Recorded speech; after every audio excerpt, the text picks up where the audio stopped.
Olá a todos e bem-vindos a mais uma aula em português.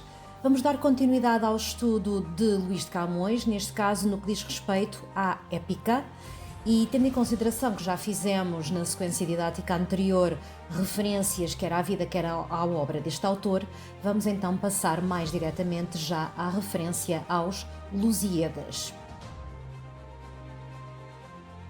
E para começarmos o estudo dos Lusíadas, ou seja, do texto épico de Camões, vamos começar por falar na globalidade sobre a estrutura desta obra e as suas características.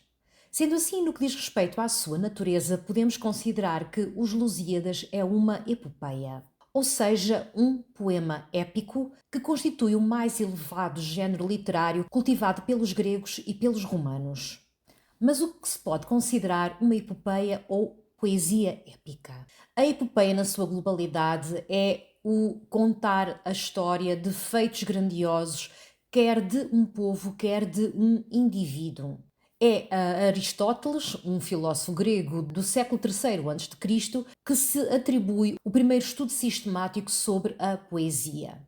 A sua poética contém estudos no que diz respeito quer à tragédia, quer à epopeia, e também uma comparação entre estes dois géneros literários. Neste caso, as epopeias de Homero vão ser apresentadas como exemplo e é por isso que a Poética de Aristóteles é considerada um texto crucial, fundamental para quem quer trabalhar a epopeia. E então, segundo Aristóteles, o que é que pode ser considerado uma epopeia? Ora, a epopeia é a imitação de homens superiores, em verso, com um metro único e forma narrativa, e é aqui que ele vai diferir precisamente da tragédia. As epopeias não possuem limite nem de tempo, nem de espaço e tornam-se ilimitadas, sendo também uma das características que vai separá-las da tragédia, que já possuem tempo determinado, como por exemplo um dia inteiro. Ora, quais são então as características da epopeia tal como nós entendemos hoje em dia? Em primeiro lugar, a epopeia faz parte do género narrativo, mas escrito em verso e não em prosa. É um relato de acontecimentos e tem todas as categorias da narrativa, tem narrador, tem ação, tem tempo, tem espaço e tem personagens. O assunto tratado numa epopeia ou o seu tema tem de ser algo grandioso, algo épico, algo de caráter excepcional e heróico. O agente ou protagonista da epopeia também tem de ser alguém excepcional. Deve ser um herói, deve ser alguém que, pelas suas características, se distancie, se afaste e se imponha aos seus semelhantes, quer a título individual, quer a título coletivo. O estilo de escrita também se separa da poesia lírica por ser um estilo grandioso, grandíloco. Ou seja, o estilo tem de ser elevado, os vocábulos têm de ser selecionados com muito cuidado, a construção frásica deverá ser extremamente elaborada e deverá utilizar-se abundantemente os recursos estético-estilísticos. No que diz respeito ao maravilhoso ou à mitologia, encontramos também a intervenção divina. Outra característica muito importante da poesia épica é precisamente o in media res, ou seja, o começar a meio da história. A ação, no momento em que começamos a ler uma epopeia, já vai a meio, portanto já vai numa fase mais adiantada e depois irá dar-se mais para a frente aquilo que nós chamamos de analepses, em que voltamos atrás ao início da história e vemos como é que a história então começou. Outra coisa que também vamos encontrar na epopeia é a unidade da ação. A ação deve ter uma unidade e se houver alguma necessidade de voltar a contar alguma coisa que está para trás ou de fazer profecias para o futuro, recorre-se então àquilo que são as analepses, portanto neste caso as recordações, e às prolepses, neste caso as predições do futuro ou as profecias. Outra característica também comum das epopeias é a intervenção do poeta. De quando em quando nós encontramos o próprio poeta, o próprio escritor, a fazer alguns comentários, a fazer algumas apreciações, algumas críticas ou algumas reflexões a título pessoal. Pode dar a sua opinião sobre um determinado assunto, tecer algumas considerações, fazer críticas, mas a sua intervenção deve ser reduzida. Quanto à forma como a epopeia vem escrita, portanto, como eu já indiquei anteriormente, ela tem de ser escrita Em verso, deve ter estâncias, ou seja, as estrofes, e deve estar dividida em cantos. Vamos também encontrar aquilo que chamamos de episódios e que servem não só para aumentar o texto, mas também para o enriquecer. Estes episódios não vão quebrar nem podem quebrar a unidade de ação. A epopeia também deve estar dividida em partes, sendo que estas partes obrigatoriamente são três inicialmente, quando estamos a falar, por exemplo, das epopeias da Antiguidade Clássica: a proposição, a invocação e a narração. Camões vai acrescentar-lhe uma quarta parte, que é a dedicatória e que vai inserir entre a invocação e a narração. No que diz respeito a epopeias da Antiguidade Clássica, temos conhecimento de três epopeias, duas de Homero e uma de Virgílio, portanto, duas gregas e uma romana. Das gregas podemos então indicar a Ilíada e a Odisseia, e das romanas a Eneida. Fazer só aqui uma breve recapitulação daquilo que são as epopeias da Antiguidade Clássica. No que diz respeito à Ilíada vai contar a história do herói Aquiles, é um herói da guerra entre gregos e troianos, e esta história vai centrar-se no último ano da Guerra de Troia. Quanto à Odisseia, é a narrativa épica da aventura de Ulisses, que também é um dos heróis da guerra entre gregos e troianos e que, após o término da batalha, volta à casa, e então temos aqui as aventuras deste herói até conseguir chegar de novo à sua casa. No que diz respeito à Eneida, a Eneida vai contar a história do herói Enéas. Enéas é um herói que, após a derrota de Troia na guerra entre gregos e troianos, foge, e então esta história conta a sua viagem épica após a guerra de Troia e até atingir as terras italianas. Quanto à epopeia portuguesa, os Lusíadas, podemos considerar então os seguintes elementos. A ação que vai ser narrada é uma ação grandiosa, é uma ação épica, neste caso a viagem marítima de Vasco da Gama à Índia, a primeira viagem, ou seja, a viagem de descoberta do caminho marítimo para a Índia. O herói é também um herói excepcional, um herói de exceção. Neste caso, o herói não vai ser individual, vai ser coletivo, portanto, o protagonista vai ser o povo português. No entanto, vai estar simbolizado nesta viagem pelo capitão, pelo comandante das naus, Vasco da Gama. Vamos também ter aqui a presença do maravilhoso, neste caso de três tipos de maravilhoso: um maravilhoso pagão, um maravilhoso cristão e um maravilhoso celta. O maravilhoso cristão, obviamente, com a intervenção do Deus dos cristãos, o maravilhoso pagão com a intervenção dos deuses, neste caso romanos, e o maravilhoso celta ou mágico, através das superstições, da feitiçaria, da magia e das crenças populares. Quanto à forma, é um texto narrativo, ou seja, é uma narrativa. Vamos ter a presença das categorias da narrativa. É escrita em verso, neste caso versos decassilábicos, geralmente e na sua maioria heróicos. Vai ter estâncias, neste caso cada estância terá 8 versos, ou seja, são oitavas, com rima cruzada nos 6 primeiros versos e emparelhada nos 2 últimos, sendo que o esquema rimático é AB, AB, AB, CC. O poema também tem cantos, está dividido em 10 cantos. Passando agora à estrutura de Os Lusíadas, vamos passar então à estrutura externa, mas mais aprofundadamente. Ora, ainda há pouco disse que este poema tem 10 cantos, sendo que cada um dos cantos tem um número variável de estâncias e que vão desde 87 no canto 7 a 156 no canto 10º, prefazendo no total 1102 estâncias ou estrofes. Cada estância vai ter 8 versos, portanto são oitavas, e cada verso tem 10 sílabas métricas, geralmente versos decassílabos heróicos, ou seja, acentuadas nas sexta e 10ª sílabas.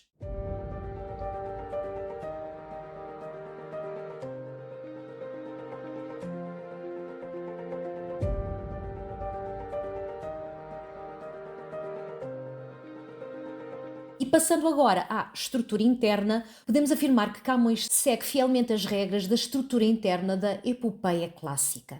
A epopeia clássica obrigatoriamente tinha de ter três partes, como já disse também há pouco, tinha que ter uma proposição, uma invocação e a narração, e Camões vai manter estas três partes, mas vai acrescentar mais uma, e neste caso a dedicatória. A proposição encontra-se no canto 1 das estâncias 1 a 3 e é aqui que Camões vai apresentar o assunto que vai ser tratado em Os Lusíadas. A invocação, ou seja, a segunda parte, também se encontra no canto 1, vai das estâncias 4 a 5 e é aqui que Camões vai pedir auxílio às ninfas, neste caso às Tágides, para o ajudarem a escrever algo que dignifique o povo português, que seja digno de cantar os feitos heróicos dos portugueses. Passamos então à terceira parte, que é aquela que Camões vai acrescentar aos Lusíadas e que se trata da dedicatória. Esta parte pertence também ao canto 1 e vai das estâncias 6 a 18. Camões aqui vai dirigir-se então ao rei Dom Sebastião, a quem vai exaltar e também dedicar o poema. A narração vai começar no canto 1 e vai então até ao canto 10º, portanto no canto 1 começa na estância 19ª e vai até ao canto 10º. À estância 144, as últimas estâncias do canto 10º pertencem já a uma conclusão. É aqui nesta parte, a maior das partes de Os Lusíadas, que Camões vai então iniciar a narração da viagem de Vasco da Gama até à Índia, que será a ação principal. E já que estamos a falar da ação, vamos falar um bocadinho mais pormenorizadamente desta categoria da narrativa no que diz respeito aos Lusíadas. Ora, já verificámos então que a ação vai ter aqui vários elementos. Um dos elementos é a presença do maravilhoso ou da mitologia. Vamos encontrar vários episódios em Os Lusíadas onde nós encontramos os deuses romanos, os deuses do panteão romano, não do panteão grego, e podemos encontrá-los aqui quer inseridos na própria viagem, portanto a par com a viagem e também apenas como elementos mais simbólicos. Temos, por exemplo, o concílio dos deuses, quer do Olimpo, quer dos deuses marinhos, ou, por exemplo, o episódio da Ilha dos Amores. Vamos também encontrar aqui vários episódios, sendo que cada episódio pode ter então um determinado objetivo, podem ser episódios mais líricos, episódios mais simbólicos, episódios mais bélicos, episódios naturalistas, entre outros. Vamos encontrar também analepses, que são as retrospectivas na história, portanto é o andar para trás, é o retroceder, são as recordações. E neste ponto vamos encontrar, por exemplo, Vasco da Gama a contar a história de Portugal ao rei de Melinda ou até mesmo a viagem de Vasco da Gama até ao ponto onde se encontra a contar a história. Vamos encontrar também prolepses, profecias nas falas de personagens mitológicas como as ninfas ou o próprio Júpiter ou até através de sonhos proféticos. Há então aqui 4 grandes assuntos, 4 planos que se vão cruzar e entrecruzar ao longo de Os Lusíadas. Vamos encontrar então aqui o central, que vai ser então a viagem de Vasco da Gama à Índia, portanto é o plano da viagem. Vamos encontrar também o plano do maravilhoso, e neste caso a presença dos deuses mitológicos. Vamos encontrar o plano do poeta, os momentos em que Camões apresenta as suas reflexões, as suas considerações sobre os assuntos que estão a ser tratados, e também o plano da história de Portugal, nomeadamente no momento em que Vasco da Gama conta, a pedido do rei de Melinde, partes da história de Portugal da primeira e da segunda dinastias. Eu vou deixar ficar aqui um quadro para se poder verificar um bocadinho mais concretamente como é que estes 4 planos se cruzam e se entrecruzam entre si e como é que às vezes vêm a par e passo uns com os outros.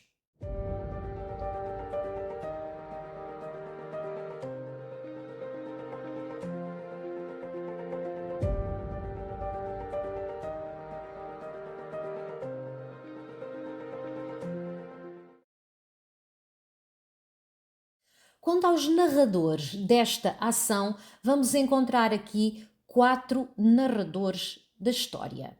Temos Camões, é um narrador não participante, ele não vai participar na história, ele é um narrador observador, limita-se a contar a história na terceira pessoa, neste caso vai relatar a viagem de Vasco da Gama desde Moçambique até à Índia e também a viagem de regresso. Temos depois um segundo narrador que é Vasco da Gama e que vai contar ao narratário, que naquele caso vai ser o rei de Melinde, a história de Portugal e também a viagem de Lisboa até Melinde.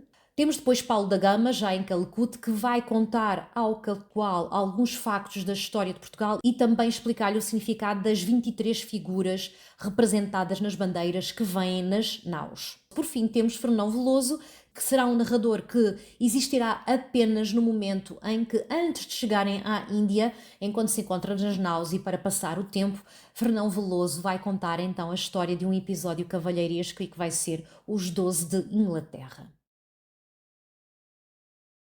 E para terminarmos esta primeira parte referente aos Lusíadas, vamos falar só um bocadinho sobre a mitologia e o maravilhoso pagão. Vamos encontrar então aqui vários deuses da mitologia romana, portanto os nomes vão estar sempre como nós os encontrávamos no panteão romano, no entanto eu vou colocar ao lado os nomes a grego e vamos começar obviamente pelo pai de todos os deuses, Júpiter. Ora, Júpiter é filho de Saturno e de Reia, casou com a própria irmã Juno e foi pai de vários deuses. É o senhor do céu, é o senhor da terra, é o senhor das tempestades e vamos encontrar ao longo dos Lusíadas várias vezes um epíteto quando estamos a referir-nos a Júpiter e que será precisamente o tunante. Também se pode às vezes encontrar a expressão Jove, uma vez que em latim Júpiter Iovis era a maneira de dizer o nome desta divindade. Temos depois Neptuno, ou Poseidon, e neste caso irmão de Júpiter, filho dos mesmos pais, irmão de Plutão e irmão de Juno. É o deus dos mares e normalmente é representado a conduzir um carro puxado por golfinhos e com um tridente na mão. Plutão, ou o deus dos infernos, Hades, é irmão de Júpiter e de Neptuno e partilhou com eles os dois um universo. A ele calharam as regiões subterrâneas onde nós vamos encontrar o inferno. Marte, ou Ares, filho de Júpiter e de Juno, é o deus da guerra. Vênus, ou Afrodite, filha de Uranus, céu e da terra, apesar de alguns autores a apresentarem como filha de Júpiter e de Dione, é a deusa da beleza e do amor. Está casada com Vulcano, no entanto, tem relações extraconjugais com outras figuras mitológicas, nomeadamente com Marte, de quem teve o Cupido. Baco, ou Dioniso, é filho de Júpiter e de Semele. E porque Juno causou a morte de Semele, uma vez que ela estava grávida de Júpiter e Juno era muito ciumenta, para tentar salvar o filho, Júpiter recolheu-o durante os restantes 9 meses na barriga da perna. É o deus do vinho e das orgias. Apolo, ou Febopolo, é filho de Júpiter e de Latona e também irmão gêmeo de Diana. O nome dele é igual quer em romano, quer em grego. É o deus da luz, da poesia, da música e das artes. É o chefe das 9 musas. Clio, musa da história, Urânia, musa da astronomia, Thalia, a musa da comédia, Terpsícore, musa da dança, Calíope, que é aquela que nos interessa, musa da poesia épica, Melpómene, musa da tragédia, Euterpe, musa da música, Érato, musa da poesia amorosa e da arte mímica, e Polímnia, musa da ode. Mercúrio, ou Hermes, é filho de Júpiter e de Maia. É o deus do comércio, dos ladrões e da eloquência. É também o mensageiro dos deuses, normalmente representado com um capacete com asas e sandálias também com asas. Terminamos assim esta primeira parte referente às características de os Lusíadas e numa próxima aula iremos trabalhar mais aprofundadamente os episódios. Obrigada pela vossa atenção e até à próxima!